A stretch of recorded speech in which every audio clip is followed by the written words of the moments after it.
Guten Tag. This is the son of Sotep, and I am indeed Sotep. Let's get it started.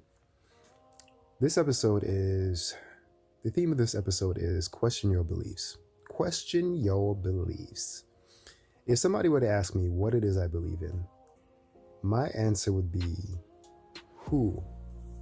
It would be where, what, why, how, word, how come. That's what I believe in. I believe in questions. I don't subscribe to any particular system of beliefs. And there's good reason for that. Because I am too inquisitive. I'm just simply too inquisitive to be a believer. I'm a questioner, a seeker. You see, if you live in the West, you're probably a Christian. Christianity is the dominant religion. As far as the laymen, the masses of lay people, right, are mostly Christian. And a lot of us are Christians in the vague sense that we would check Christianity on a pamphlet. But, a lot of people don't really espouse those beliefs or practice them actively on a daily basis. Many people aren't trying to be Christ-like. They just vaguely identify with Christianity. But let's just say most people are Christians in the West. Right? There's the three Abrahamic religions: Christianity, Islam, and Judaism. Most, I think, are Christians. If you are a Christian, and you simply are a Christian because that's what you were raised in, that's what you were brought up in, that's what you were taught, and you believe that's right, I think that's a very curious state of mind to have. Because then what separates you from, say, a radical Muslim who thinks that by blowing up a mosque and killing himself in this blaze of jihad glory, and he's going to receive 77 virgins from Allah when he gets to the afterlife, what makes you different from him? That guy is simply going off of what he's been taught to, by whomever, by his society or his friends, family, more than likely his parents, maybe his radical jihadist uncle. That is a man who didn't question his beliefs. He didn't ask the questions.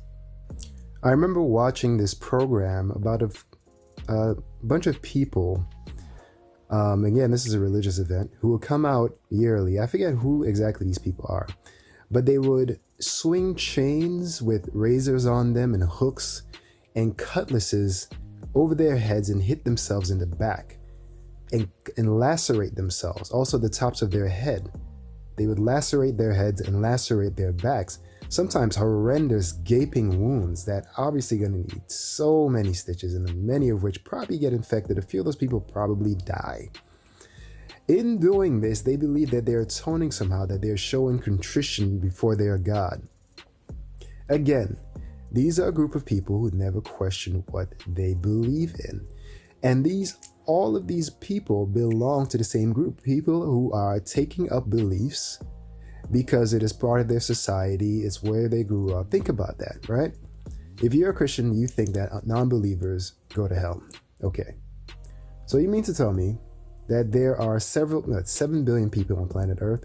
There may be, 1 billion Chinese people? How many Indians are there? Over 1 billion? All of these people are Hindus, they're Buddhists, Taoists, Taoists, all these East Asian religions. A lot of these religions came about in isolation. There was no cross-pollination of culture. Say, for instance, if you take the Greeks and Egyptians, there was a lot of cross-pollination of culture.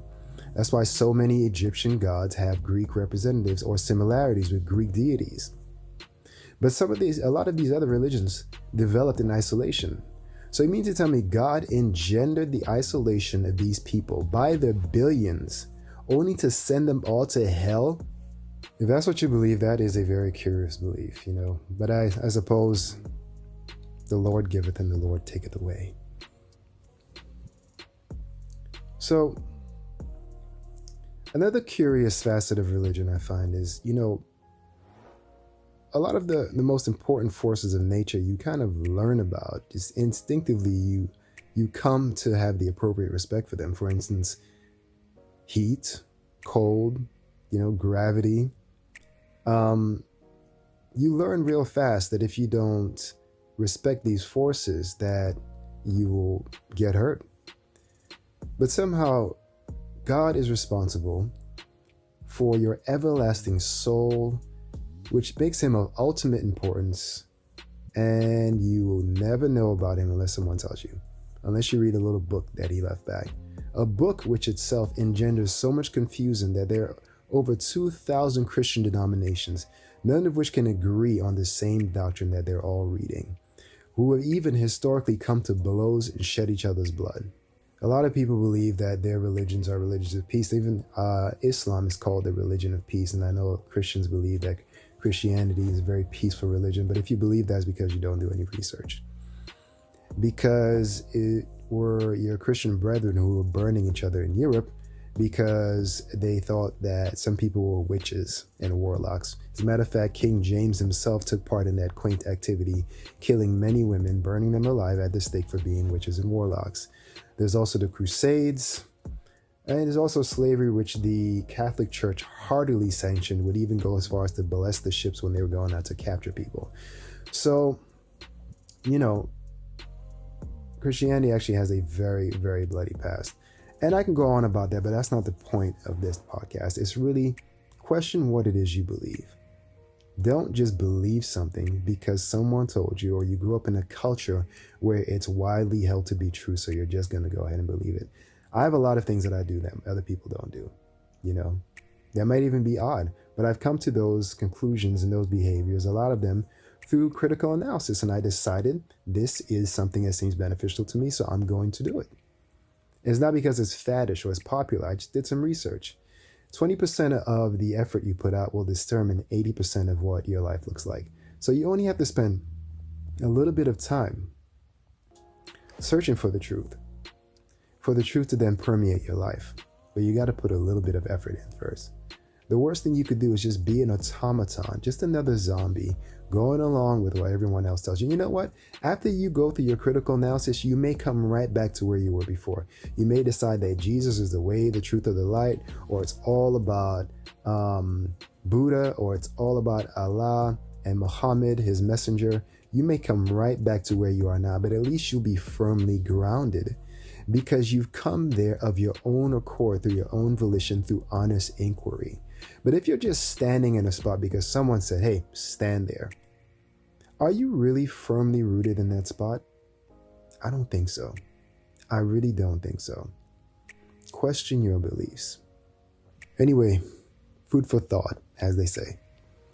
This is your brother Sotep reminding you to not just be another sheep in the herd. Don't just go along with the rest of the flock. Question everything. Question those beliefs. Peace.